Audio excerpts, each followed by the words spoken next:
In multiple interviews and in your press conference, you've said that you will not discuss the contours of the negotiations on Russian oil. And you said that that's not part of the trade deal, that's a different ministry, that's external affairs.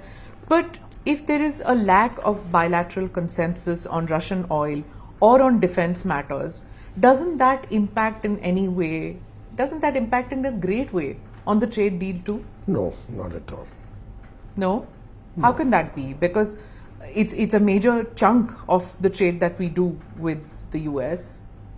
Well, the buying of crude oil or LNG, LPG from the US is in India's own strategic interests as we diversify our oil sources. But the decisions are taken by the buyers, by the companies themselves. So the trade deal doesn't discuss who will buy what and from where. The trade deal ensures that the pathway to trade is smooth, ensures preferential access. Trade FTAs are all about preferential access to your competition. So today when we've got an 18% reciprocal tariff, we have a preference over other developing nations who are usually our competition. And that's why the free trade deal becomes very attractive. You're talking about a preferential treatment, and there's a lot of talk that, there's such a lack of trust. There's a trust deficit with the US, even though we have partnered with the US on several fields. But there is a trust deficit now with the Trump administration.